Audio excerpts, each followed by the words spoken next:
Okay.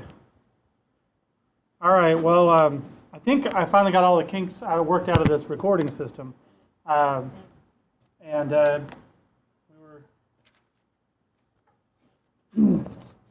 we're on. Okay. So we're going to do this real quick. Just go over the test. And the reason that I want to go over the test is so that you understand what the right answer was. I don't know if they mark it on the scan file, but they do mark the right answer on the scan file. So that if I did scan in everybody's Scantron. So if there is a situation where one is obviously darker and you erased it and they counted it wrong, I've seen it happen. Don't be afraid to come and say, this is really the way it was, because I have a copy, a scanned in copy of the way it really was. So I'll believe you. You can look at it and you may be wrong, you may be trying to deceive me, but I'll know either way. And we can correct it. So anyway, we'll just go over each one really quick. For the ones that aren't so obvious, I might explain a little bit. Stop me if you want me to explain it further, and then we'll get on with the lecture for today. So, what functions? Well, that one has a grammatical error in there. What function should a GIS have? We talked about this on the first day of class. It was in that one of the definitions of GIS. All of the above: entry, editing, data management, analysis. All of them. We're really going to start getting into analysis. I'm excited. It's one of the reasons that one of the things that makes GIS really neat. We're going to start that off today. Well, we started with tables, but we're actually going to do geospatial analysis today. Okay. Number two, in a GIS, similar data is often organized into layers. Okay. Those other words might work like groups. Families maybe, but we refer to them as layers. Heck, we only learned drawings recently. Right, yeah. Features was a word. Okay. True, false. We usually understand GIS to be a computer facilitated system, but GIS is not only software and hardware. That was on the first day, that's true. GIS data must contain which of the following types of information? Spatial coordinates, speed limits, elevation, blocks. Spatial coordinates was the only thing in there that GIS data has to contain in order to be GIS data. Okay? An ellipsoid is a mathematically derived surface that approximates the Earth's shape. Okay? It's one of the things that's necessary as a foundation for a projected coordinate system. The other answers are just not correct. It's not a sphere. It's close to a sphere, but it should be off. This is just like some fancy words I put into a sentence. Not the correct answer. All right, true or false? Datums are designed for the entire Earth and only need to be changed because the Earth changes and measurements get better. That one is false. They're also, the reason that that's false is that datums can also be specifically designed for certain areas. They can be customized and better performed, just like a projection, in a small area. And there's a datum for this area and datum for that area, in addition to instruments getting better. That doesn't really matter. Okay. C is the most likely position of the city of New Orleans. This was just a basic kind of question to see if you understood latitude and longitude and how they work and where their zero marks are. So the only one that really makes sense is this one, because we're in the northern hemisphere and we're in the western hemisphere. We're not in the eastern hemisphere or the southern hemisphere, so none of those will work out. So, latitude and longitude report angles from the center of the Earth. Defining a projected coordinate system requires units, a specified ellipsoid, and the surface and how it ties into the ellipsoid. Sometimes the book referred to it as a developable surface. So I threw that in there as a help. But yeah, you needed all of the above. Okay. Number 10, area, distance, direction, and shape. I know I mentioned in class sometimes people like to remember that as ADDS or ADS. So I made sure none of the other ones had the same acronym as a help. Okay, true or false? Map projections attempt to balance distortions and minimize error in the area of the Earth for which they are designed to cover. That's true. So, map projections that are designed for a very small area can really balance those distortions out well. The larger it gets, the harder it is.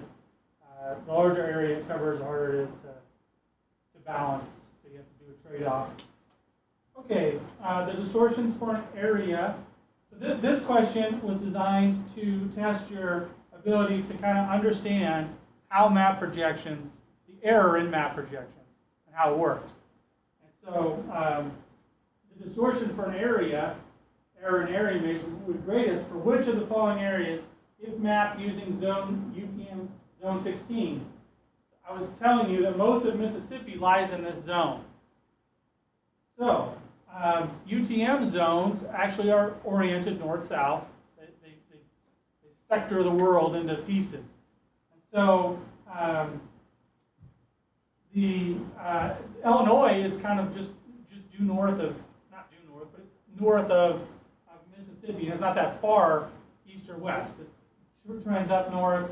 Alabama is close to Mississippi, even though it's east and west of Mississippi. But New Mexico is the furthest away out of that UTM zone that Mississippi would be in.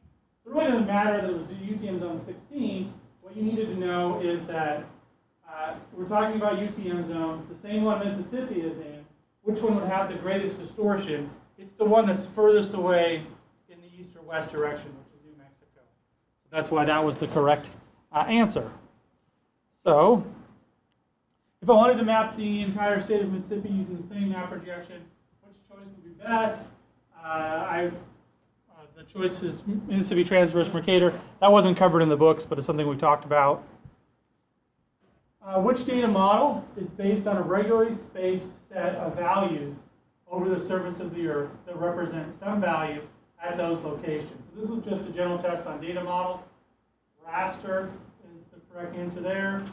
Vectors is points, lines, and polygons. So that's the correct answer on the next one.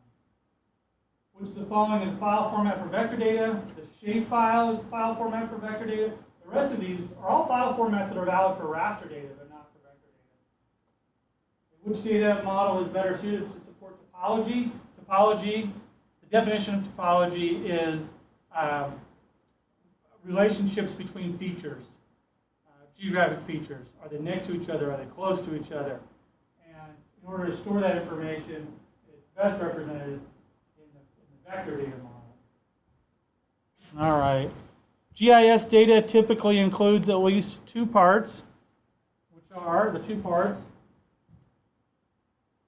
are coordinates and attributes. This question I actually took out. So let's see what I put in, because I have a print-off version. So coordinates and attributes is the two parts of the. So we didn't really talk about this. Although I thought it was a funny question. Okay, which of the following is part of the Global Navigation Satellite System, GNSS? GPS, Galileo, GLONASS, or all of the above or none of the above? It's D, all of the above. Those are all satellites in the system. All right, I realize that this is an old version of the key. From this point on, the questions were different, so some of them are the same, but some of them are different. So I'm going to go ahead and minimize this, and I'll just that's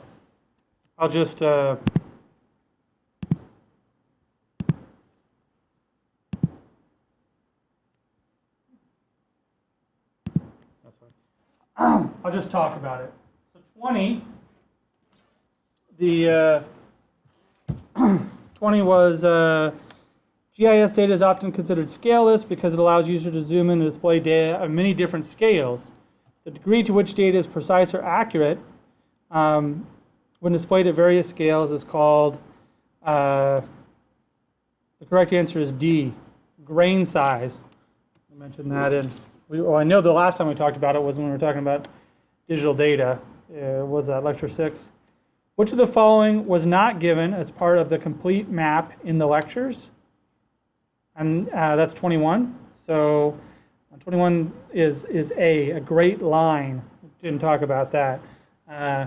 Data pane or data frame, scale bar, title legend, those are all things that we mentioned as part of a map. What term below is the ratio of a distance on a map to a distance on the ground? That's the definition of C, scale. Larger scale maps cover less area, but they show more detail. Number 23 was A. That's true.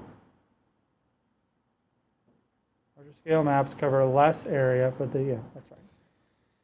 What is the term for the area covered by a particular data set or map? And that's the extent, D, 24. Okay, 25, in georeferencing. In the georeferencing lab, we created vector lake data using imagery. This process is called the process of basically creating our own points that make up a line, that make up a polygon. That's A, digitizing, 25. 26, which of the following is not a problem or a source of error in manual digitizing, because digitizing was the answer to the previous question, of existing maps. So which of these is not a problem? Number 26.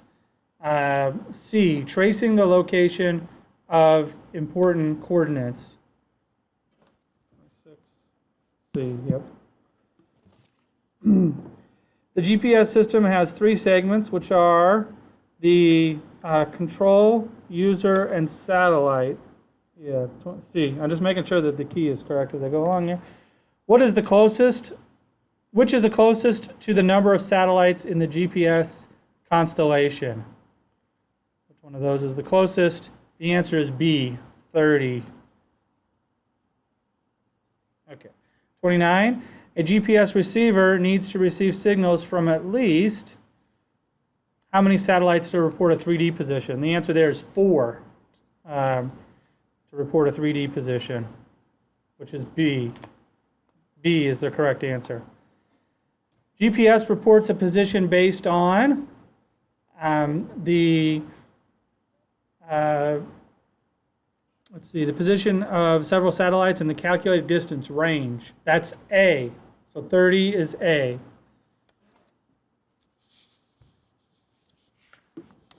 (31) is a high PDOP, or precision dilution of precision, means a small area of precisional accuracy because the satellites are widely spaced in the visible sky. That one is false. Okay. The reason that that's false is that a high PDOP actually means that they are clustered together, and so you're getting a larger area of positional uncertainty. 32. Multipath error is caused by the GPS signal bouncing off of other objects, so that's E. Differential GPS results in better position, but requires at least 2 number of GPS receivers. It's 2, B. 33. 34 is differential GPS requires a radio link between the base and the rover. In cases where post-processing is utilized, that's false. So that's B. It can do that if you want to do real time, but we mentioned that you don't have to do real time correction. You can do post-processing correction, so it doesn't require that. 35. In georeferencing, in what ways does the first order transform adjust the target or unreferenced data? And the answer there is translation, scale, and rotation. So rotate it, move it, and stretch it or shrink it. So that is A. 36. In georeferencing, the RMSE statistic is measured in whatever units the map projection you are using is in. So that's E. What are the characteristics of good ground control points? They are E, all of the above. You want them to be easily seen from both the image and the map. You want them to be identifiable in the image and the map as a very small feature. They, of course, have to be accurately pinpointed. That's what I was trying to say there. And D, they need to be distributed over the entire extent of the image. I don't know if any of you, when you were doing the georeferencing lab, if you put like 3 really close together, sometimes the image would warp a lot. And we talked about how they needed to be spaced out. 38, the root mean squared error is a measure used in georeferencing to express the difference between values predicted by the model and those selected at ground control points. That's true. That's the definition I pulled off of one of the slides. Okay, what is an important question that you need to ask when using existing digital data for a specific project? This was from one of the first slides on digital data. The answer is both extent, grain, and attributes are all important, and so the answer was D. Number 40, which nationally available data set is distributed by the U.S. Census Bureau? That's D. Okay, 41. Okay, so this one is another question to help you understand, or to make sure you understand map scale. So which one of these would have the least number of maps for a state? So really, these 250K is 1 over 250,000. So that one would have the least number because it's the smallest number, so it would cover the largest area. Okay, 42. Which nationally available data set consists of scanned georeferenced USGS orthoquadrangles? Those are the digital raster graphics, or B. 43. HUCs. What are they? Where do they come from? They come from the National Hydraulic Data Set, which is A. So it's 43 is A. Which of the largest of the census divisions, which one of those is listed as the largest one? Well, one of them has to be largest, so none of the above, unless they were all not census divisions. So C is tract, is the largest. 45 is GPS. Which GPS signal is capable of requiring the highest position accuracy? That's the A, carrier phase. Which data sets are raster data sets of elevation? Those are digital elevation models. A. An orthophoto is an image. There's a couple of incorrect answers. 47B is the correct one. That is geometrically corrected such that the scale is uniform. The image has the same lack of distortion as a map. 48 is true. Given false. Given a camera or sensor of type identical, acquiring an image at a higher altitude will produce a larger map scale. So in other words, 2 different identical sensors flying at this height will get a larger or smaller scale than flying at this height. Okay, it's false. It'll be a smaller scale map. Most common map projections are based on which shapes for the flat surface, developable surface? Cylinders, cones, and planes is the correct answer. B. The acronym GIS stands for Geographic Information Systems. That was I had a hard time coming up with number 50, so I made it an easy question. All right. So let me pull up. Whoops. Not Utah State's canvas. USU, not USM, not USU. Anybody walk in late that needs a test? Got everybody's test? Okay.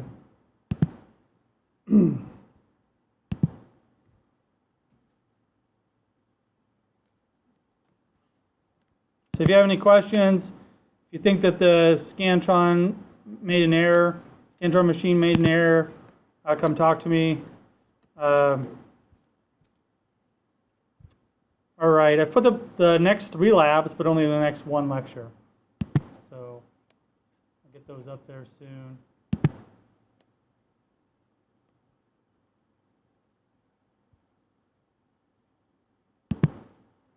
Oh.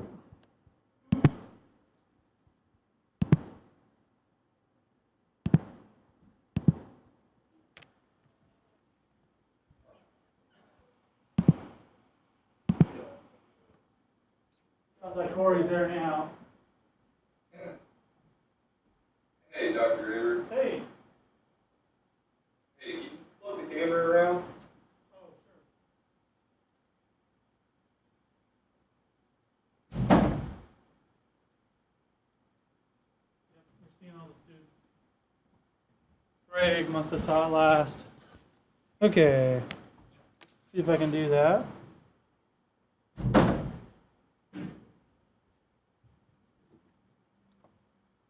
Yep, that looks right?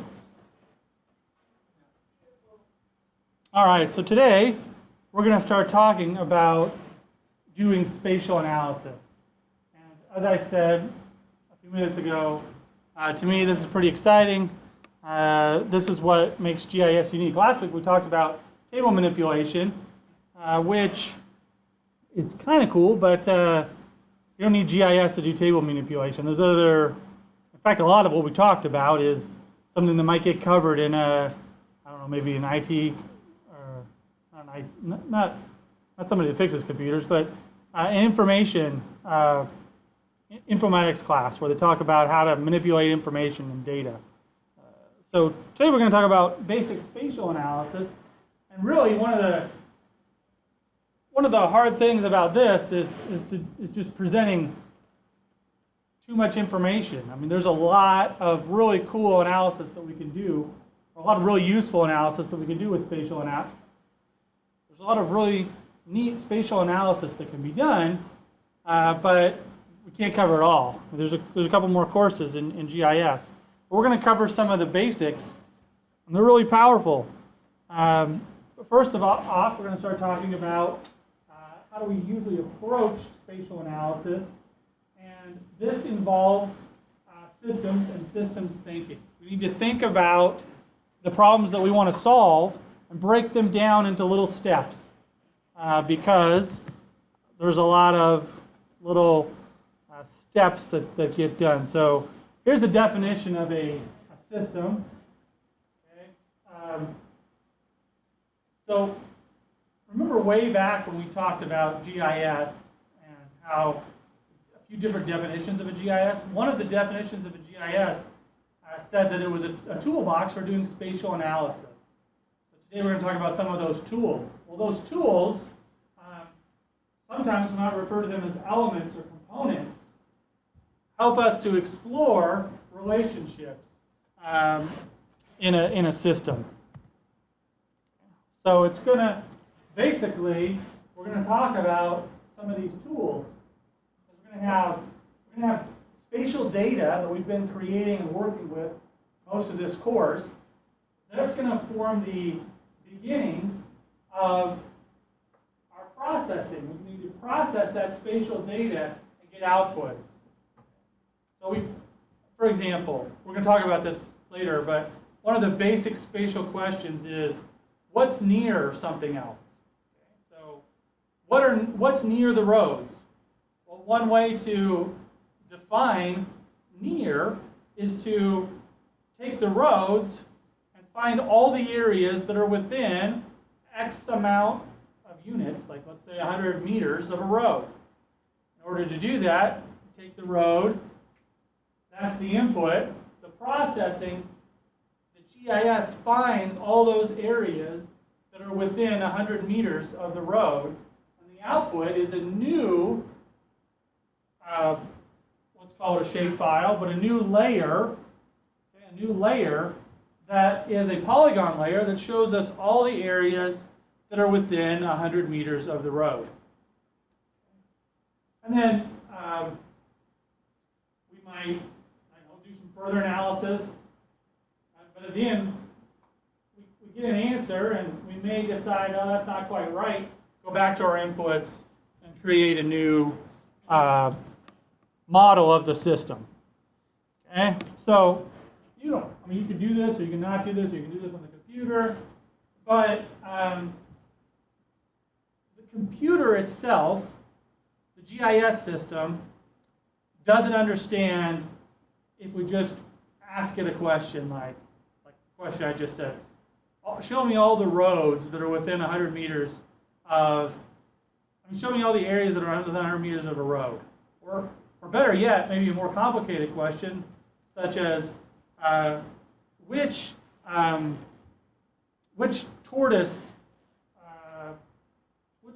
burrows are within 100 meters of the road, because maybe they're more threatened, and we need to find out where those are. Okay, so we've got two different GIS layers: the tortoise burrows and the roads. We want to ask that combination question. Well, it doesn't understand that question. We have to break that down into a series of questions that the GIS is good at handling. So we're going to talk about some of those tools today. Similarly, we could think about the steps we took to get to school. We need to break each step down and describe them individually. And part of that process is just being able to describe the steps we're going to do and then turn them into commands for the computer. All right, so this is our goal here: spatial data analysis. It's composed of a series of spatial operations with inputs and outputs. So in this model, we have input as a singular word and output as a singular word, but in reality, there may be a spatial operation that takes several inputs, or a spatial operation that returns several outputs. So we're going to solve spatial problems as a series of spatial operations.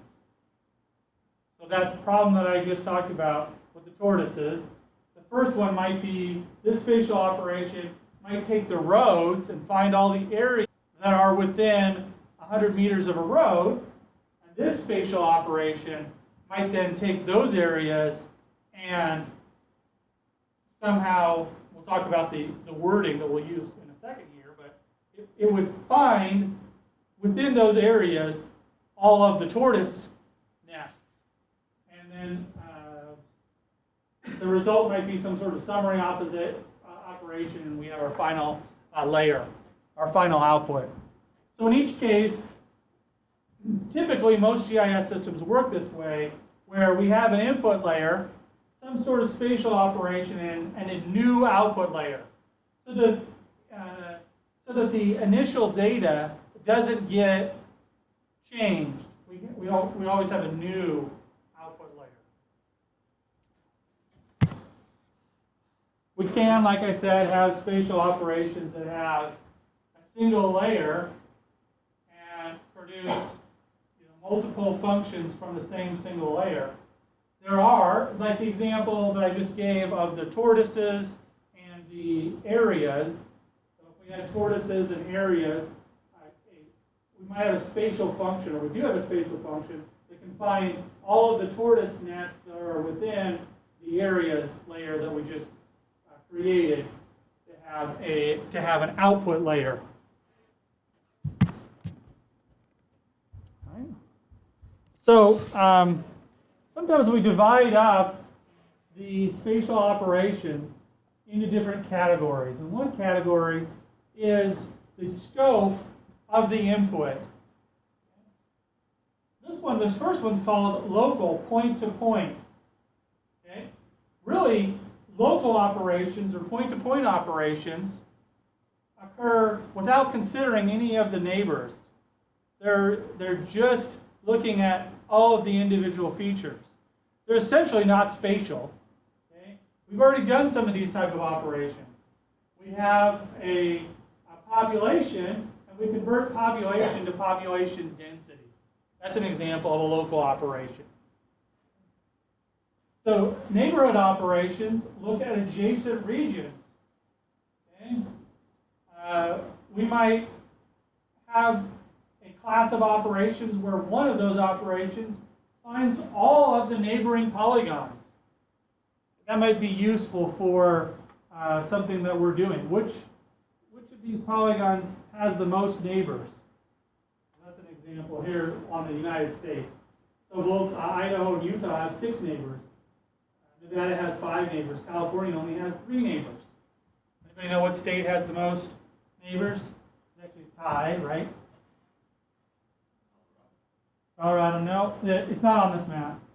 I was talking about any state in the United States. I don't think so, but you're close. So I'm pretty sure it's Missouri and Tennessee are tied, but maybe it's Missouri and Kentucky. Anyway, I know Missouri is one of them. I grew up in Missouri. Okay, and then finally, global. The entire input data layer may influence the output. Here's an example: global operations, rank order of population. California has the highest population of all the western states. Then Washington. Then Arizona, and so on. So Utah here has the 6th highest population of all of these 11 western states.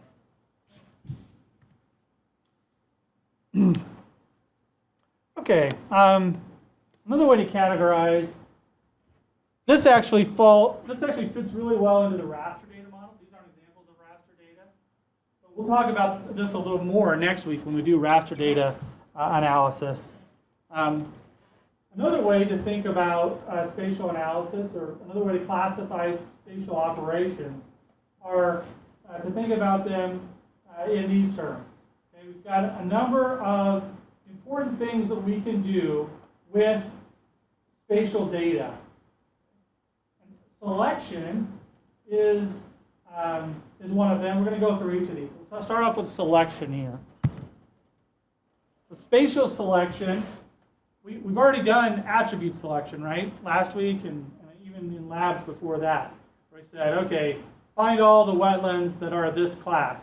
That's attribute selection. One thing that a GIS can do that's even more powerful, that adds on top of attribute selection, is to select based on some sort of spatial criteria.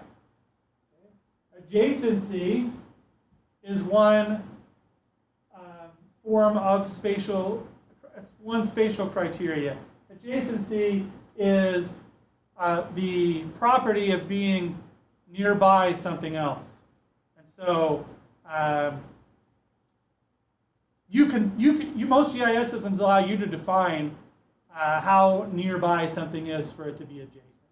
Here we're saying, is it touching? So these are the states touching Missouri. 1, 2, 3, 4, 5, 6, 7, 8 states touch Missouri. Pretty sure it is Tennessee. 1, 2, 3, 4, 5, 6, 8.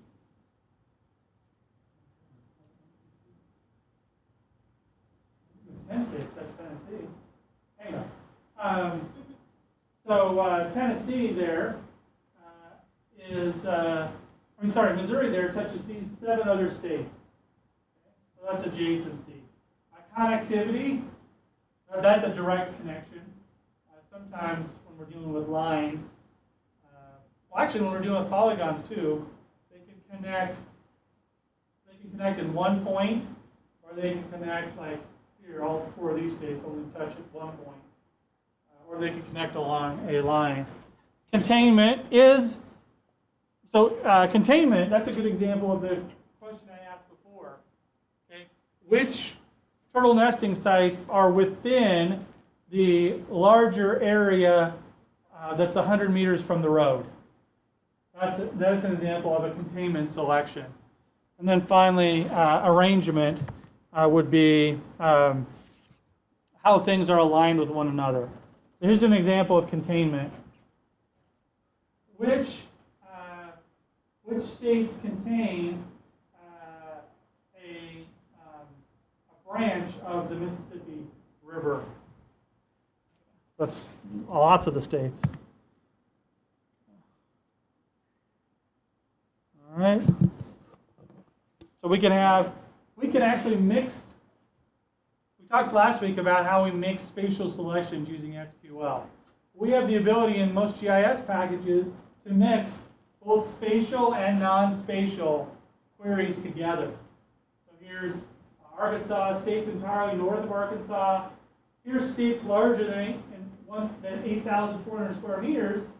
And finally, states both entirely north of Arkansas and, that's the key word, and larger than 84,000 square kilometers. So those are the states north of Arkansas and that are large. As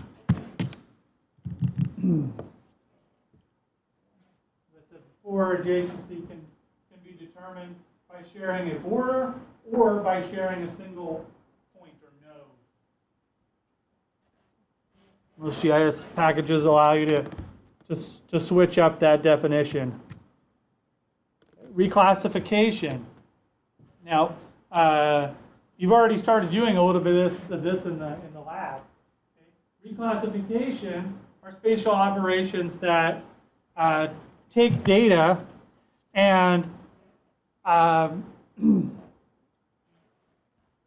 change the class based on an attribute or based on geography. You could select all of those states that were north of Arkansas, states that were south of Arkansas, and call those the northern United States and southern United States. Okay? So spatial data analysis, reclassification. We could take size and just divide it up into small, medium, and large.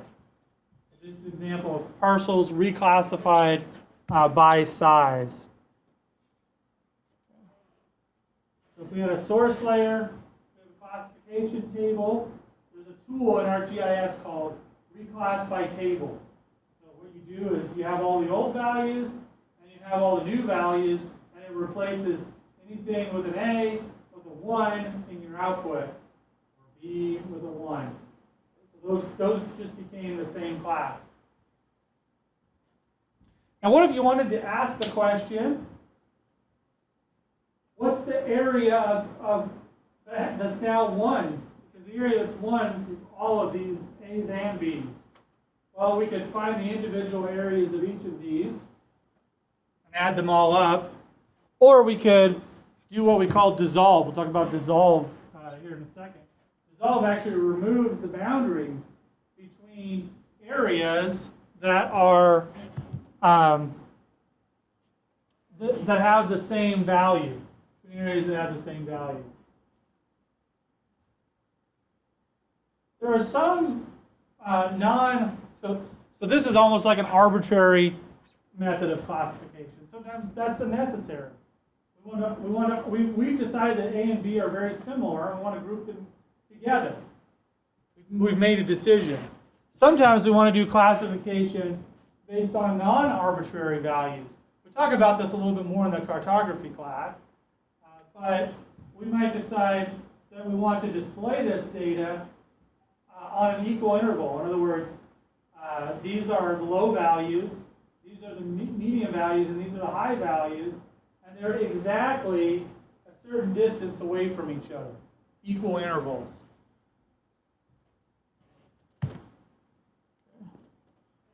ArcGIS allows you to do an equal interval calculation, an equal area classification, attempts to make it so that on the map there's an equal amount of each class.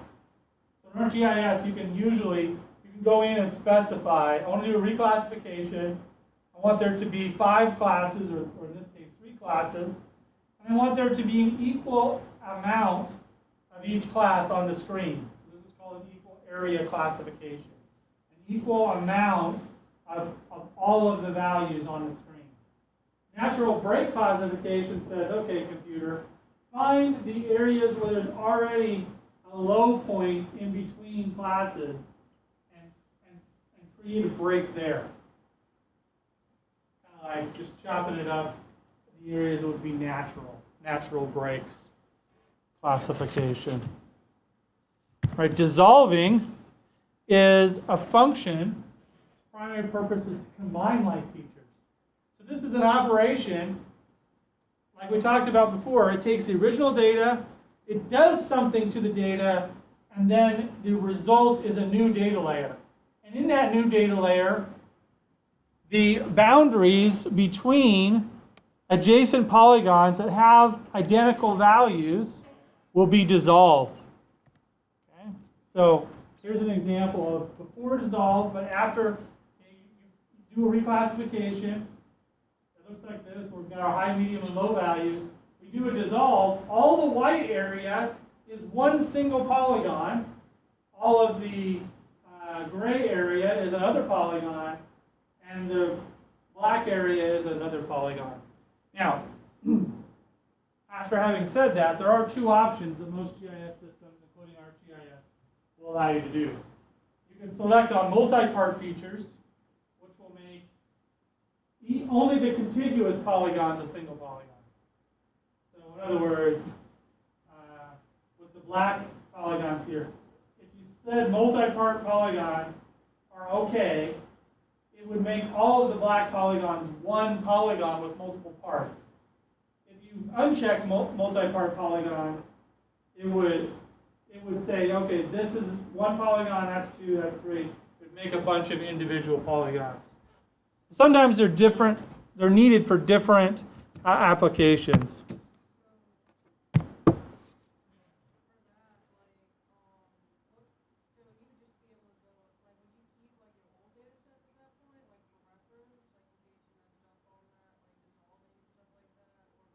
Yeah, it's a great question. Just to make sure that that's clear to everybody here. Almost all of these operations will take your data and create a new layer. So what do you do with the old data? You have the freedom to keep that so that if you did make a mistake, like she said, you can go back to the original data set. Of course, you could destroy it, but I like to keep, like when I do a project, I like to keep all the original data, all the data that I processed along with it, so I can go back and look at my steps. Keep them all in the same folder or same geodatabase. Because one of the things, not necessarily because this is the only reason, but one of the things about this layer is, let's say you had 10 attributes, like you had population. This looks like census stuff, right? So you have population, you have kids under 30, you have race variables, you have all these different variables for all this data. Once you do a dissolve, you only have the attribute that you dissolved on, because all those other layers don't make sense anymore. I mean, all those other, sorry, not layers. All those other attributes don't make sense anymore because you dissolved the boundary. So if these two polygons are both low, these two polygons, these two white polygons right here, any two white polygons, if they're both low, they don't have the same value for population. They can't have the same value for population. So if you dissolve that boundary, it wouldn't make sense to keep that value for population. Now, some GIS systems, like ArcGIS, allows you to summarize all of the values that got put into the new polygon. So in other words, if you did a dissolve based on the colors here, you could say, well, I want to keep the population value, but I want you to add all of the populations together. So in my output, I would have 3 polygons, and the white polygon would have a sum of the population, and a sum of the population for the gray polygon, and a sum of the population for the black polygon. So it's a way to summarize by the dissolve that you did. You could use that. That's a way to ask a question in ArcGIS or in a GIS system. So dissolve, like I said before, dissolve is often used after reclassification. So here, I'm just reclassifying states as 1 or 0, meaning east or west. And then the result is that I've got one big polygon that represents the western United States, and one big polygon that represents the eastern United States. And at that same time, I could have asked it to give me a summary of any of the attributes that were in these polygons. Like let's say I had the number of acres planted in corn for each state. I can ask it to give me a summary, and then in the output, the dissolve would give me the total amount of acres planted in corn for the west and the total amount in the east. Dissolve operation. Okay. Buffering. Buffering operations are, like I mentioned before, buffering operations help us to find the distance away from features. So here is a raster output where each cell is the shortest distance back to one of these, what are they, water points. So you know, every cell value tells you how far away you are from the closest water source. That's what this layer. So the input would be the water points, and the output layer is what's shown underneath, the distance back to the water. But the input was a vector data, and the output was a raster data set. So here's an example of buffering streams. Okay, we can have data where the input is a vector and the output is a vector. We usually refer to that as a buffering operation. Okay? In the raster world, we have our input features and we have a buffer distance. Sometimes every value just represents the distance back to the cell, like on that first example. So we usually refer to that as a distance operation in the raster GIS world. Our output buffer looks like that, whereas our output buffer in the vector world can be a smoother shape. It's not constrained by the raster cells. So raster buffer is an array of distances. We talk a little bit more about raster analysis next week, but basically every cell, the value that's in the cell represents the distance back or from, either way, it's the same distance, to the nearest target cell. Now, cells are all the same distance across that they are up and down. Okay? So there are examples like this. So this is the feature that we're talking about here. This might represent a row. The distance, the shortest distance from the center of this cell to the center of this cell is the cell size, 10 units. The shortest distance from the center of this cell to the center of this cell is also 10 units. However, the shortest distance from the center of this cell to the center of any of the 0 cells is actually this distance, and that's why it's 14. Okay? Mathematically, it's 14 because this distance is a little longer than this distance. And if we use the Pythagorean theorem, it's 1.41 something something, and they rounded it off to 14. So that's why that value would be 14 if the cell size is 10. Cell size is 100, it would be 141 something decimal places. Okay? But you don't have to do those calculations. That's what the GIS system does. The GIS system takes the input value, which is a line here, and gives you the output data set, which is every cell is the distance back to the source. Here's the Pythagorean theorem that's being used. So 10 squared plus 10 squared, and then you take the square root of that, you get 14 point something. But rounding it down would be 14.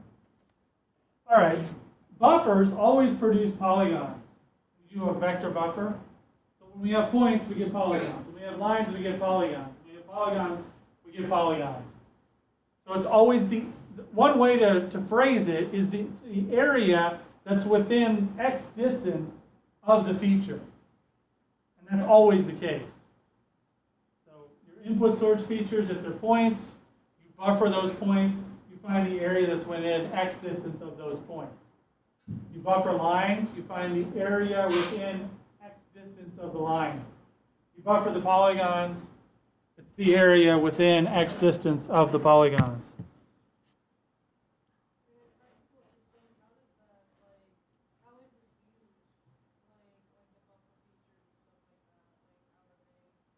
Okay. Well, I mean, besides the example I gave at the beginning of class, yeah, anytime that you want to ask what is within, so the first answer was using something within the distance of a road. Let's say we're planning a new shopping center. So we planned our new shopping center. We have a bunch of potential new locations for shopping centers. And we're inside of a big city, and so we decide that it's important to know how many people are within a mile of our store, because that's like a reasonable walking distance to get to our store. So what we could do is all of the stores could be points, like this, and we could buffer out all of the store points a mile. And then we could ask the question, how many people live within each of those buffers? And the answer would help us to maybe would be one of the deciding factors in which store to use. Okay, so that would be another example. All right. So that would require a layer that also represented population. Like we might have to have the census blocks data as well as the buffer. So we would create the buffers, and then we would select all of the census blocks that touch that buffer. And then we could actually, one way to solve the problem would be to take all of those selected polygons, reclassify them, and summarize the population field in that area as we dissolved it. Okay, so the mechanics of point and line buffering. How's it done? Well, we're just talking about, basically when it's a point, we're just creating a circle around that point. You know, since we're now dealing with map projections, a circle will always look like a circle on the map, but in reality, if we're using a map projection that has some distortion, the further away we get from, depending on the map projection, from the central line, whether it's vertical or horizontal, the more that circle will actually distort. We did that in the lab. Okay? For very small areas, this doesn't have a lot of application, but in large areas, like let's say we were doing this for the Caribbean, the whole Caribbean basin. We wanted to buffer all of the, well, we did this for a project. We want to buffer all of the national parks and figure out how much area is inside those. Well, depending on which map projection you use, you get a totally different answer because map projections determine what the area will be. Okay? So you need to choose a map projection that's appropriate. Most GIS packages, and this wasn't even true 5 years ago, but most GIS packages, including ArcGIS now, will allow you to select as an option that you want to do a geodesic buffer, which will actually project the circle back onto the globe, do the buffer, and then give you the shape. The buffer that you'll get won't look like a circle, but the reason is because the circle that it will give you looks like a circle on the globe. Some people would think that would be really advantageous, and it probably is in some cases, right? But for continuity's sake, like let's say if you want to compare over time, and you didn't do it 10 years ago, and now you still want doing the traditional way. In any case, though, it's still a circle, whether or not it's a circle that's been projected onto the globe and back. It's still a circle. So that's how that gets created. On a line, it's kind of like at one point you create a circle, and then that circle is just carried over the line. Okay? All the little breaks that line makes. And everywhere where that circle touches, you get a new polygon. So it kind of looks like a worm usually when you buffer a line. Kind of looks like a worm. Okay. We can also do different types of buffers. Let's say we are interested in the area within a half a mile of a store. But we're also interested in how many people live within 1 mile of the store, and then 2 miles. So we're interested in half, 1, and 2. We could do multiple buffers. We call that nested buffers. The buffers that we make, we could choose to dissolve those buffers. Like, in a case where we were trying to find the turtle nesting sites, or the turtle burrows, within the road, this would probably be the correct way to do it. If we were trying to answer the question, how many people live within potential store sites, and 2 store sites overlapped, this would actually be the correct way to do it, so that we'd be able to know that this polygon went with this store, and this polygon went with that store. So do we dissolve our buffers, or do we not dissolve our buffers? That's another, that's an option on most GIS systems, including ArcGIS. And in this case, if we're trying to answer the question, how many people total are in all of our buffers, we do this. If we're trying to say how many things are within each buffer, we would do this type of thing. We can also change the buffer size based on an attribute. So going back to my tortoise example, we might decide that tortoise burrows that are near the interstate will be affected at 1,000 meters from the interstate, whereas tortoise burrows that are near a small country road will only be affected 100 meters away. So we could change the buffer size based on an attribute if we found that was the question. That's another option when we buffer, is to change the buffer size based on a distance. I'll open up ArcGIS again while we're talking.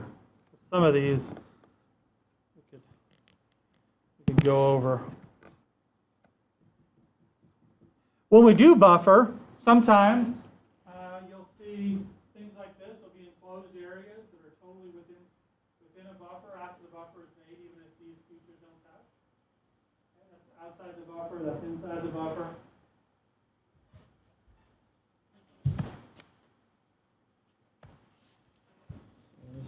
Popped up.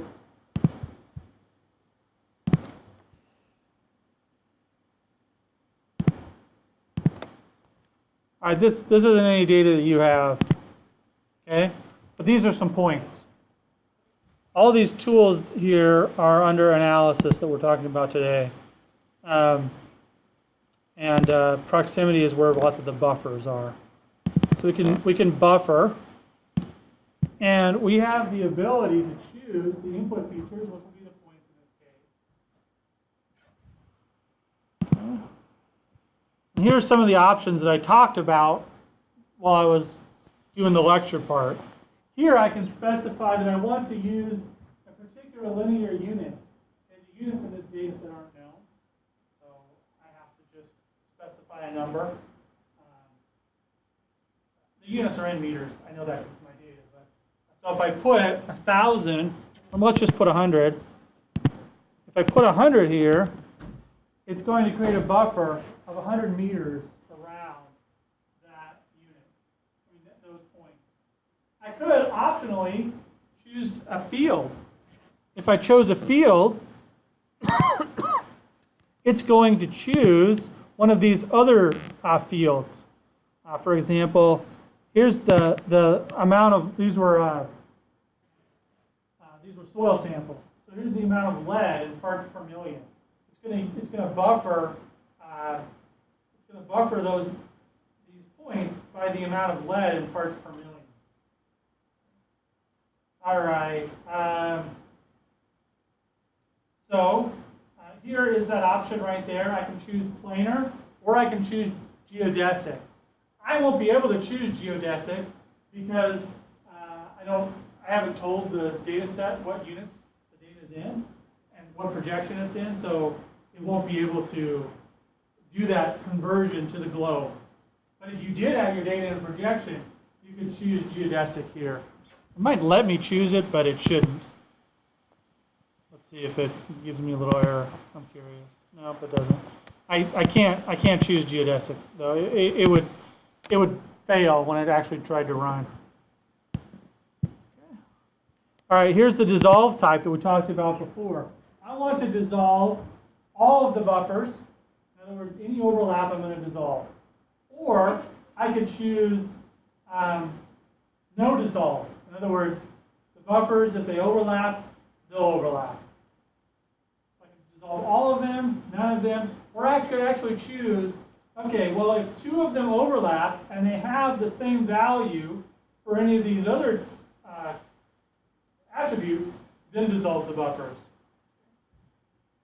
I'm gonna choose none at first.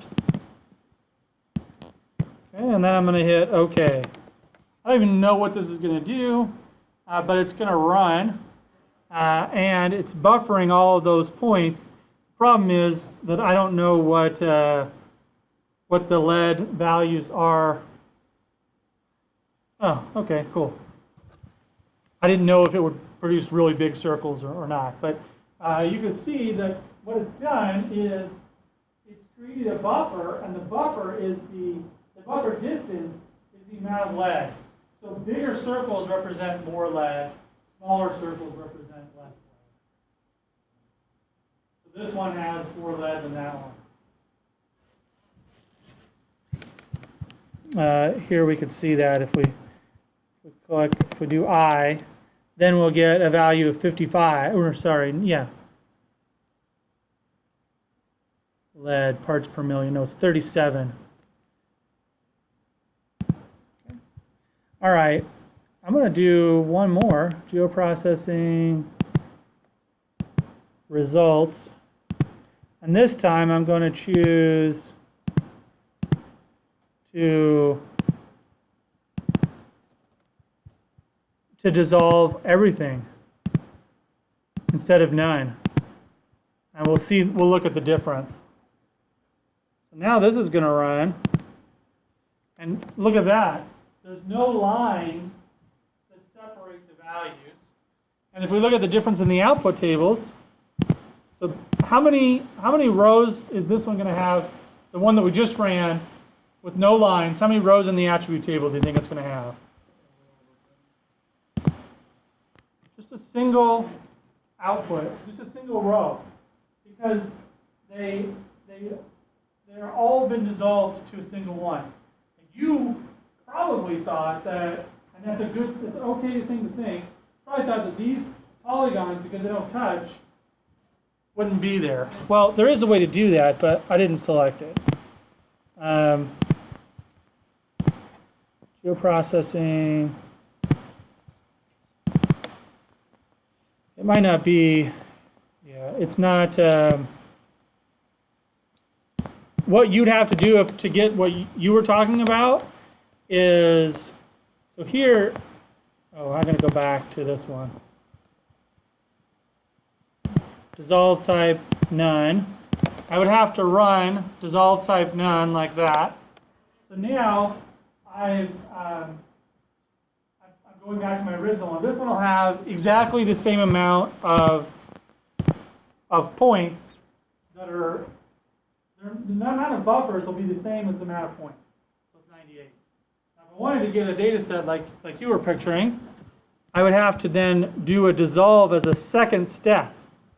So dissolve is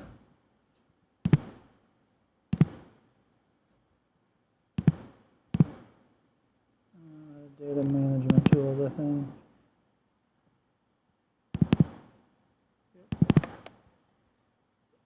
By the way, I don't have all the locations of every single tool memorized.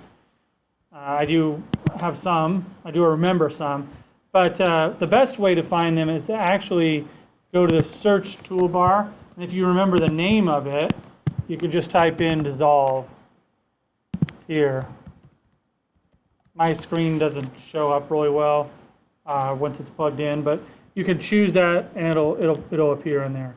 Okay, so then we could dissolve those buffers, and we could dissolve them based on, well, if we don't select any fields, it'll dissolve them just based on whether they touch or don't touch. So that's kind of what it did. If we uncheck this create multi-part features, what it will do is create a separate feature if they don't actually touch. So this one doesn't touch this one. So now we'll have, let's say you said about 10. I don't know exactly how many there'll be. 12. Good. So you're pretty close. So there's some examples of doing a dissolve, doing a buffer, and two different ways to do a buffer with some real data. All right. Another basic spatial data analysis type is overlay. Overlay is a powerful tool, and it's what allows us to answer questions like how many turtle nesting sites are within the buffer. So that's overlay, a combination of different data layers. Okay? When we do overlay, most of the overlay operations we'll talk about today, both the spatial and the attribute data is combined. And really, the way that the spatial data is combined changes, but for most of these, the way the attribute data is combined doesn't change. For most of these that we'll talk about. So it requires that the data layers use a common coordinate system. In ArcGIS, it'll allow you to get away with it if it's not in a common coordinate system, as long as they do have a projection. Like, for example, I couldn't use the data I just used. No projection information associated with it. So when you do a spatial overlay, you'll get a new data layer that's created. There's lots of different layers here. This is just an example of a bunch of data where we could ask the question. So this is the 2006 Cavity Lake Fire, the red area.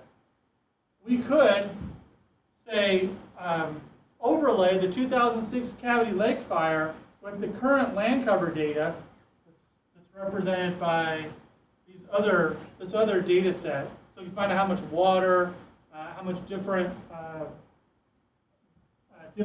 data sets were the same. This is what happens. We get layer A and layer B. When we overlay them, we get the attributes and some sort of spatial function. So this is typically what changes. We almost always get the combined attributes, the attributes in both layers. And it basically just takes the data table and stacks them together. So here's an example. Here are two map layers that have the same extent. In fact, the polygons within the map layers have the exact same extent. The reason that we're showing this as the first example is because it really doesn't matter what overlay type we do here. We're going to combine these two layers. This one had 3 polygons in it. This one had 4 polygons in it. And now we're going to get a new polygon for every intersection between the two lines. So we get 1, 2, 3, 4, 5, 6, 7 polygons in the output. This one is the combination of polygon C and polygon 4. This one is the combination of polygon B and polygon 4. And so on. Okay? They get the attributes. If these were the attributes, A, B, and C, of this layer, and these were the attributes, 1, 2, 3, and 4, of this layer, we would get all of the attributes in the output layer. This is polygons and polygons.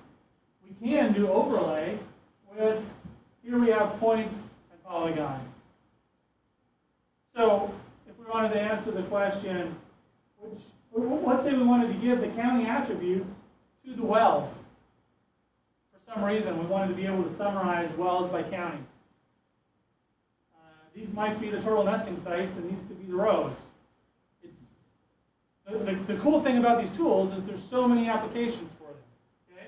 So we've got our wells, and we've got our counties, and these are the attributes of the wells. These are the attributes of the counties.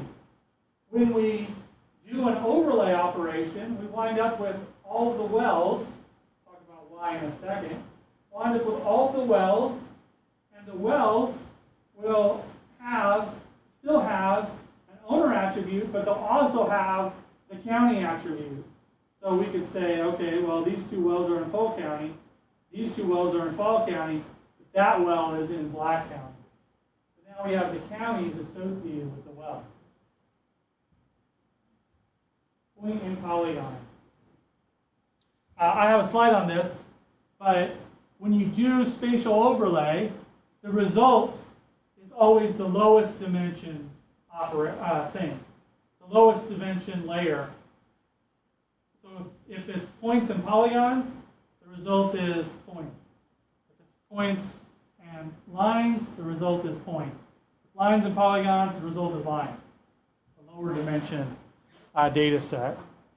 There is a way to do what's called a spatial join, where you can manipulate that a little bit, and we'll talk about that too. But when we do strict overlay operations, like the ones we'll talk about, that's the rule. Lowest dimension. Raster overlay has a little bit more issues. First of all, it's important when you do raster overlay. It's more important, let's say, to have your data sets in the same projection and have the same cell size, because if you don't, you're letting the computer basically make some decisions that may or may not be good decisions. So we're overlaying, first of all, how do you do that overlay? Typically what's done is the cell closest to the center cell is what's used in the overlay. So we'll talk about this a little bit more next week, but there are a few slides here.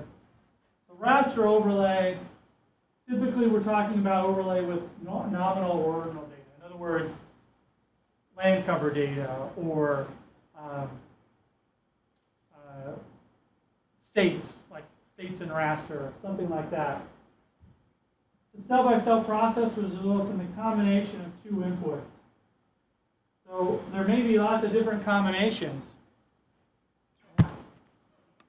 So we'll talk about how to get around this next week a bit, but let's say if you have a geographic layer A, layer B, there's your output data, which is the combination of the two. In reality, all rasters do is store numbers.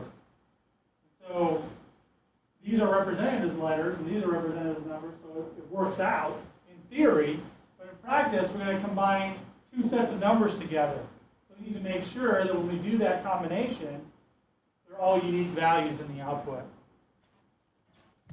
Would it be available to tell them, say, put a point between the first, if they were both numbers, say, put a point between the first number and the second number? So that's one way, like, we could just convert these all to, 0.2, 0.3, 0.3,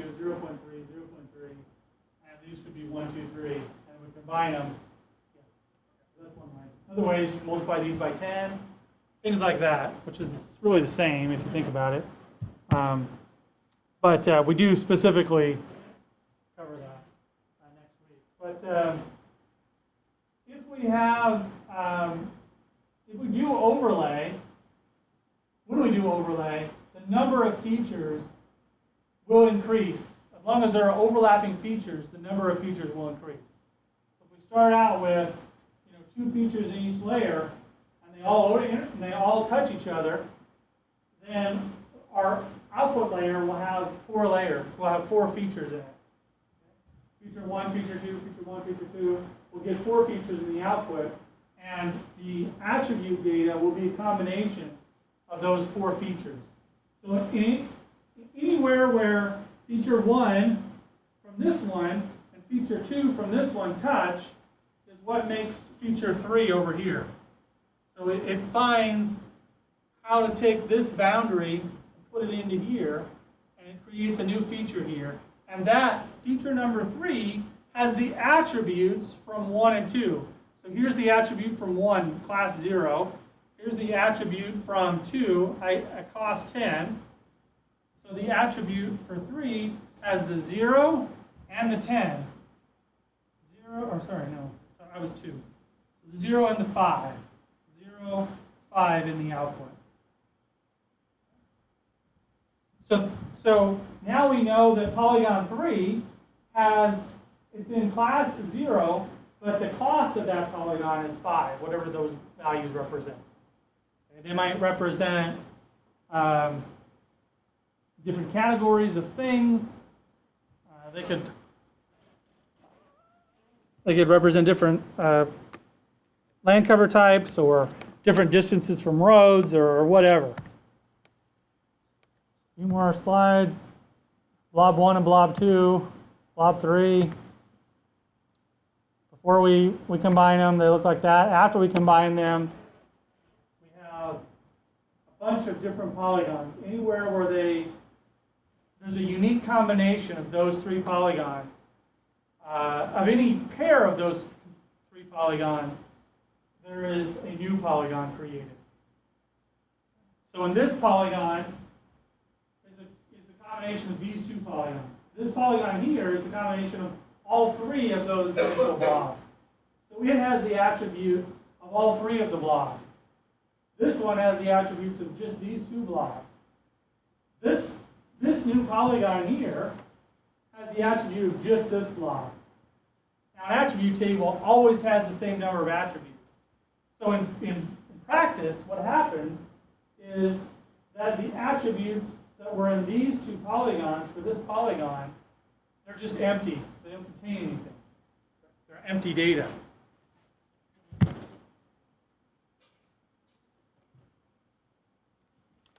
Okay. So this is basically what I was getting at before. When we do overlay with different spatial dimensions, we can do overlay like this. It's called a spatial join, but we have to give it some more information. So the basic way that it's done is like this. Okay, it follows this path because it's an unambiguous result.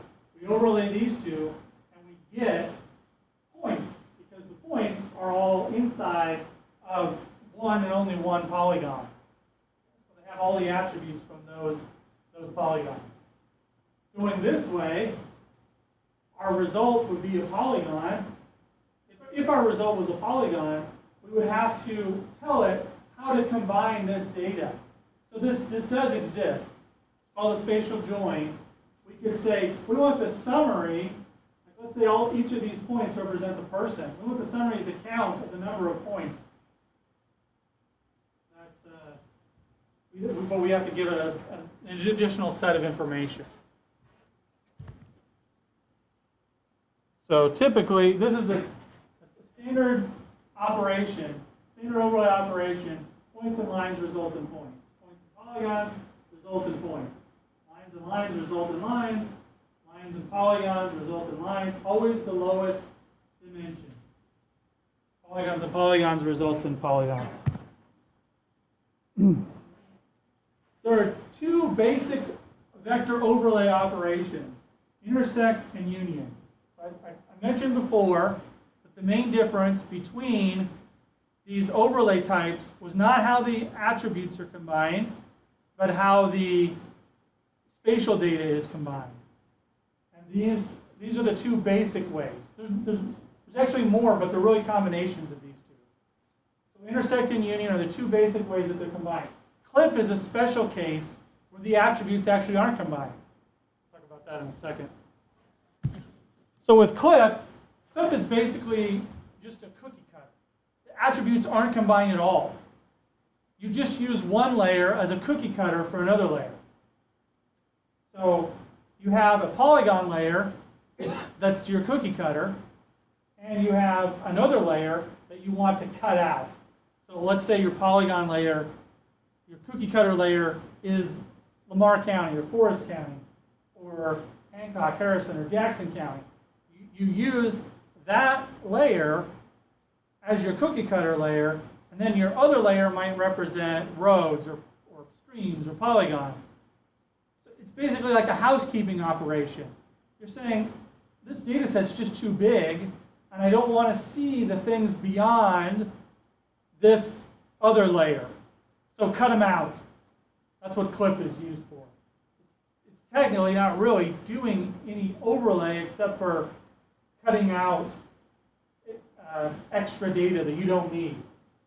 So only the data from that's being clipped is kept. Only the attribute data that's being clipped. The clipping data set isn't included. So clip is different. So here's our initial clip value, and we clip it, and it looks like this. Okay?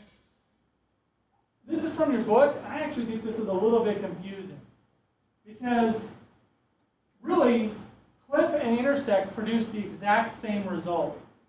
The only difference between clip and intersect is the attribute data. So intersect does the same thing as clip, but it takes the attributes from the clip data set and carries them through. So clip doesn't do that. Intersect does. It takes all the attributes from these polygons and all the attributes from these polygons and combines them. But it'll actually look like this, not like that. Don't pay attention to those polygons that go like that. It doesn't create a new polygon like that. It only takes the overlapping area, so it looks like this. Okay? All right, that's intersect. Union does the same thing, but it contains all of the polygons from both data sets. It does burn in the boundary from each data set, but it has all of the attributes. So these two are overlay operations because they carry through the attributes from both. If this represented land cover, this represented land cover, this represented lakes, let's say, or prehistoric lakes maybe, this would pull through all the prehistoric lakes and all the land cover data together. So would this, but this one would have more polygons in it. And some of those polygons, all the polygons out here, would have empty values in the prehistoric lakes data set. So they have empty values there. So here, let's remove.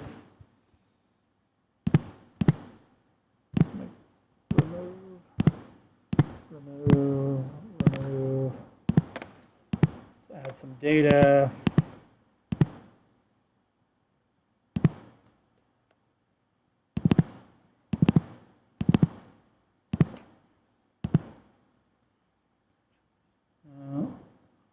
That's too much data. I should have. Yep.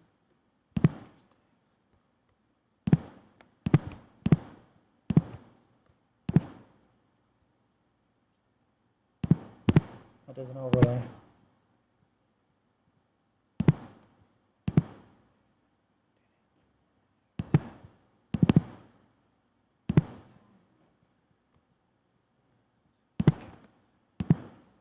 Okay, so all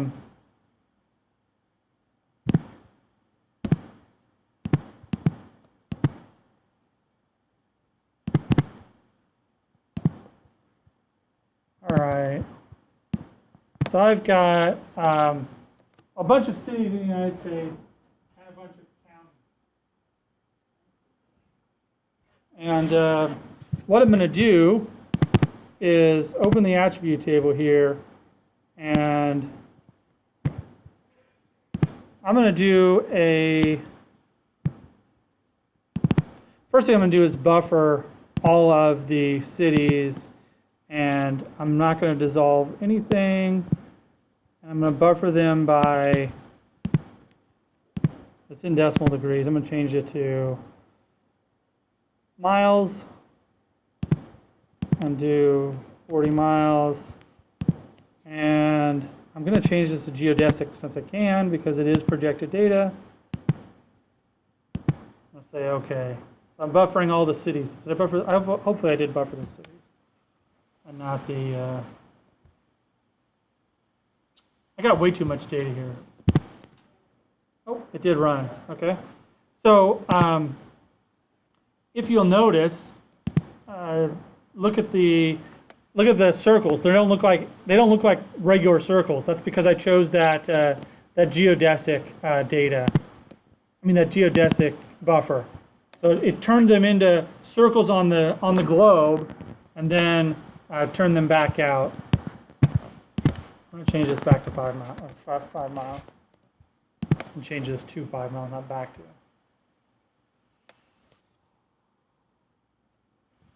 All right. A little bit too much data, but okay. So now I created little teeny circles around each city. So now, if I do an intersect in overlay, actually first let's do a clip. Clip isn't even in the overlay tools. So I'm going to do a clip where I'm going to take the cities buffer, and I'm going to clip out the counties. So what's this result going to look like? Take the cities buffer and I clip out the counties. What's the result going to look like? What's that? The cities buffer is the cookie cutter. That's the input feature. The clip features are the features that are getting clipped, which are the counties. So am I going to have counties everywhere, or am I going to only have counties where there are city circles? Which one of those two choices? Yes, only counties where I have city circles. So I'm going to run this guy, and what it's going to do is kind of like a cookie cutter, except for it's going to waste a bunch of dough. I'm going to give it all to my daughter, and she's just going to love all that cookie dough. Because all this area outside of the circles is going to be clipped away. Okay? When the result finishes, taking a little while. Overlay is a pretty computer-intensive task, because it's finding out where all these polygons intersect, and it's cutting them off and making a new polygon on the shape of the circle. So it's taking a little while. While that runs, let's go ahead and set up the next one that I want to do, and it's an intersect. And like I said, the intersect will look very similar to the clip, because the intersect of the cities buffer and the counties will only exist in places where they both exist. I'm going to join, the default is to just join all the attributes. So all the attributes from the cities and from the counties will be put together into one data set. Now it's going to perform these in serial. So the clip's going to finish first, then the intersect's going to finish. And finally, the last one that I want to show you is the union, and we'll see how it's different. So I can union, with any of these, you can actually do more than 2 at a time, but we're just going to do 2 at a time. So I'm going to union the cities buffer and the counties into a data set, and it's going to exist everywhere where either data set exists. If they ever finish. Because they are pretty, oops, that's all I meant to do. So we'll set that aside for a second, because I'm pretty sure it'll tell us when they're done.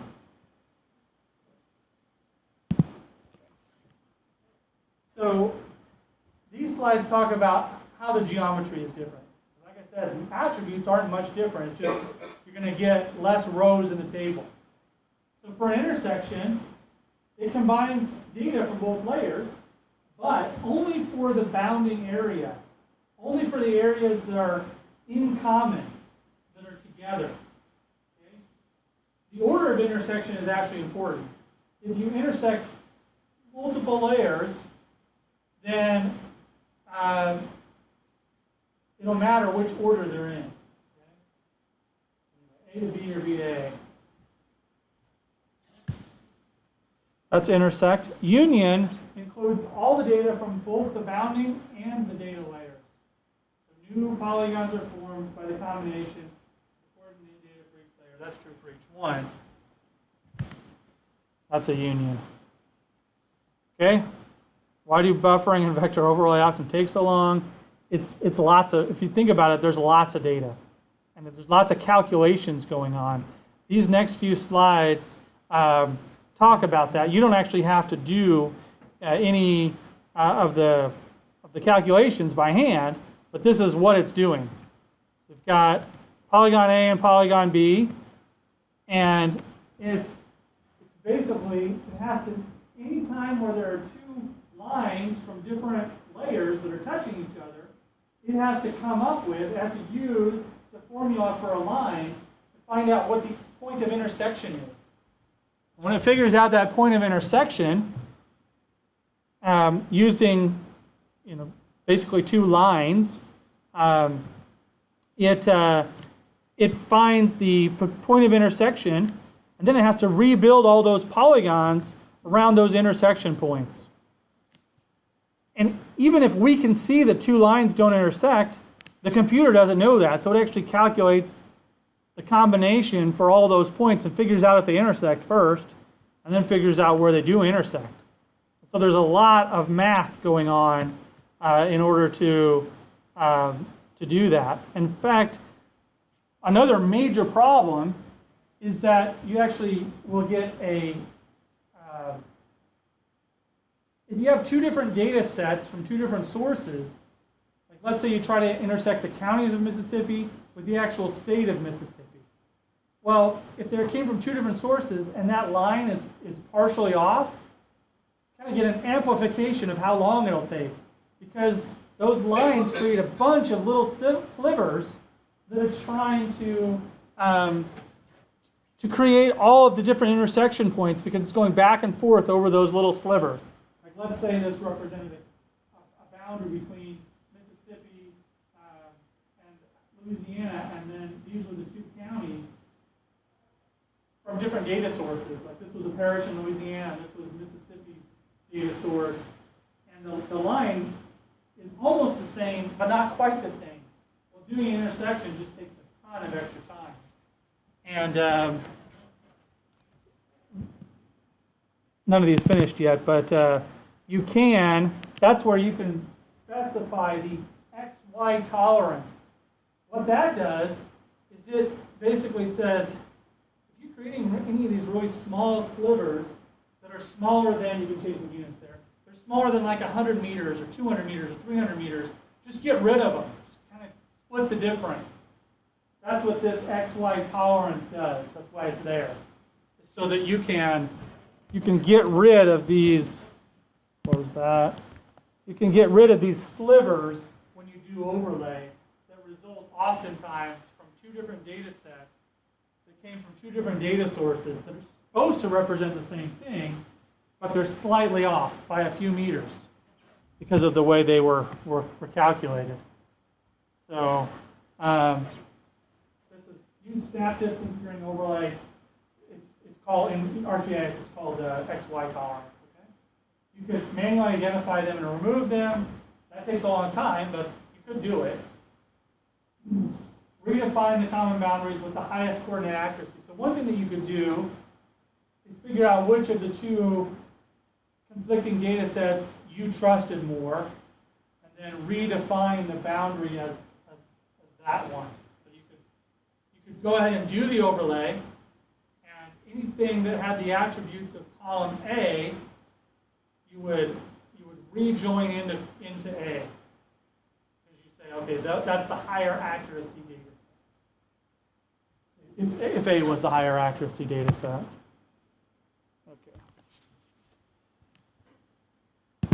Wow. I should have like cut it out so it was just Mississippi or something. But when it finishes, we'll talk about each one.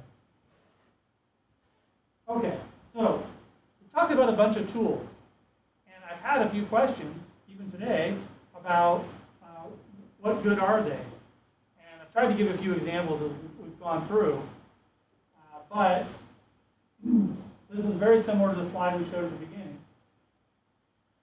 What these are the tools that will help us to build and to answer a series of questions that really are the answer to a big question. So we've got the tools to answer questions that have to do with how far away something is. We've got tools to answer questions about, do certain things coincide together? We've got tools to reclassify and regroup different things. And so those basics will allow us to combine together to answer a complex question. So there's a few more examples that we'll go through here. These are examples from the book. But really, when we go to answer a question, sometimes it helps to break it out as a workflow diagram. So here, we've got a problem. We want to identify major watersheds that include counties with high corn production. And we need to define high corn production. Later, we'll also need to define major watersheds. Okay? What do we need to solve this problem? One, we need to identify what data we will need to solve the problem. And then we need to identify which spatial operations and which spatial operations, just selection operations, we'll need to use to solve the problem. So here's our Minnesota cropland data layer. Okay. Has different types of crops. Okay. That'll be useful because we want high corn production. This is just showing where they got that data, okay, from the U.S. Department of Agriculture. So here is corn production data by county. So we've got a fixed column that represents the, I don't see where it is, but there's a fixed column that represents which county it is. There's also just the name of the county. These are all the counties in the United States and their corn production. How much was planted, how much was harvested. If we wanted to, we could make a map that shows each county by how much corn. And as you'd expect, corn is produced, up here in the upper Midwest, down in that area, mostly up in the upper Midwest, where they grow a lot of corn. If we were to reclassify that, because we decided one of the criterias was back here, was that we had to have, in order to be a high corn production county, it had to have more than 10 million bushels per year. So this is the initial data set, just displayed as a kind of categorical range of values, the green being the lowest corn producing counties, the red being the highest, oranges and yellows in between, to this. This just shows you produce more than 10 million or less than 10 million. Red is more than 10 million, green is less than 10 million. Some interesting, is that one in Mississippi? No, that's a parish in Louisiana. All right, so the other criteria is we want to get watersheds. So we download those from Huck, as we talked about a couple weeks back now. Okay, so we get all the Huck data. We decided that we wanted to have major watersheds. And so what we could do is take the finest grain Hucks and dissolve them so that we get, it's kind of arbitrary what makes a major watershed. In this case, we've decided if we dissolve them to their Huck 4 category, then we're going to get a major watershed. And then we could do a spatial selection. We could say, show me all of the watersheds that intersect high production corn counties. These are all the watersheds that intersect high production corn counties. And then when we're done, we can make a map of those counties. Now, every time you run a tool, like you've seen me do today, every time we run a tool in our toolbox, we get a result. And we can actually go back and look at those results. Okay? All of the tools that you've run show up in the results. And you can go back and you can double click on these results and it will show every option you selected. Again, it's like metadata. It's data about your processing. So somebody asked, did you choose to dissolve the buffers or not? You can't tell just by looking at the data. You can go back and double click on it. If you save in our map, it actually saves this information for processing that you did. You can actually, I told you I don't know where all the tools are in the toolboxes. Okay? I think it's very useful to just search for them. You can make your own custom toolboxes where you you can move the tools or just copy the tools that you use a lot into your own toolbox. That's another option. You can add a tool to a toolbox. So you can have your own custom toolbox for the tools that you use most often. Also, you can do batch jobs. It's easier. Our toolbox allows you to do something over and over and over again pretty easily. My phone is thinking I'm talking to it. Okay. Yep. So batch jobs allow you to say, okay, take everything in this folder and do the same operation in everything in this folder. You could project things. You can also clip everything. Like let's say you had your study area defined, and you had a bunch of data. You could batch clip everything in there so that it clipped it out just for your study area. Okay.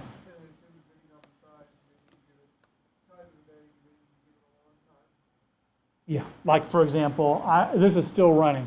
I should have just done this for Mississippi rather than the entire data set, but I didn't. So,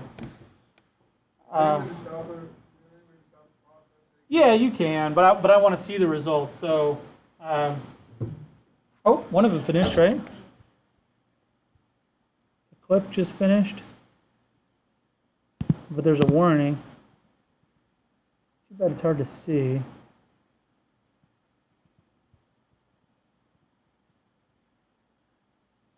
Cities clip. Where is the... Okay. So there's the cities clip. So I'm going to turn off the cities. So the cities that clipped out the county boundaries. So now we only have the county, we clipped the counties by the cities, right? So if I look at the cities clip data, I'm only going to get the attributes from the county data. So let's look at the attributes. Oh, open attribute table. So see the attributes here are name, class, state, capital. See that, like area, population. These are all the attributes that are the same as counties. If I open up the counties, I get the same attributes there. Name, state FIPS. The cities intersect is the same, so it's the same spatial area. So there's the city's buffer intersect. If I turn that off, it's the same spatial area as the clip. However, the attribute table now contains all of the counties and all of the cities' information. The cities and the counties columns. The columns from the counties and the columns from the cities. And further, it's broken up all along the county boundaries, whereas the CLIP is not broken up along the county boundaries. It's only extracted from it's only cutting out the data that's beneath it. The union will look the same as the intersect, except for these lines will continue up and we'll have the attribute data. Oh, just finally came in, great. So now this is the union. See how the union has both the extent of both areas. The difference is now going to be in the attribute table. We open up the attribute table for the union. We're going to get zeros or no data in areas that don't intersect. So let's select just this line and zoom to it. Okay, so that's actually a cities buffer right there. Let's see where it is by zooming out. That's a cities buffer that is, where is that? That's in Hawaii. Okay? This is for Harvard. So this is a cities buffer that exists. So it only has the attributes from the cities. See, I selected it because it doesn't have the county attributes. If I select this one and look for it in the attribute table, I'll just manually select it. It's only going to have the attribute of the counties. So now let's look for it. That's this one right here. See, it doesn't have any of the attribute for the cities, but it does have the attributes for the counties over there. So it's in Hawaii. See, the other one didn't have state name or state FIPS. The one that was down here. So that's the difference between union and here's intersect. Turn off union. The intersect is only the overlapping polygons. They have to have the attributes of both data sets in order to be shown. So, and then CLIP will look the same except for the geometry will be different. Because it only cookie cutters it out. It doesn't combine the layers. It only takes the attributes from one of the layers. So they'll have the same extent, but a different polygon structure. And then union will have all of the data. All right. These other ones, erase, identity, intersect, union, symmetric difference, and update, actually. All of them except for spatial join do the same thing, but they combine the geometry in different ways. So, for example, you don't have to memorize any of these, okay? So, what erase does is anywhere that the erase layer, well actually, sorry, so erase and clip are very similar. Erase takes away the layer anywhere where the other layer exists. So it's kind of like the opposite of the cookie cutter. So if you have all of the cities and you erase the cities with the counties as the base layer, you'll only have these areas that don't intersect. Let's go over a few more. Identity is kind of like intersect, but the first layer in, the identity layer, even if it doesn't intersect, it will be included in the output data. But if it's the second layer, it will only exist if they both exist there. The reason why it's called identity is because it's like taking layer B and attaching the attributes to layer A, but leaving all of layer A intact. So it's another type of intersect. I mean, another type of overlay. Intersect we covered. Update is kind of like the opposite of intersect. Symmetric difference. The output is actually only included if they both aren't there. For any of these, you can go in and look at an example. So here is the symmetric difference. The symmetric difference means if I've got layer A and layer B, I only get those areas that don't intersect. So it's like the opposite of intersect. Hopefully, you kind of see that these can be produced. You could do a union and then select the areas where both of the attributes had valid values and delete them, and you would have the symmetric difference. So really with intersect, actually really with the union, you could do all of the other ones as a multi-step process. So union is the one that does everything. You could replicate intersect by taking out certain values after you did it. You could replicate identity. You could replicate any of these others. You could replicate erase by doing a union first and then selecting those attributes that didn't meet a certain criteria and remove them. All right. Okay, so it's 3 o'clock.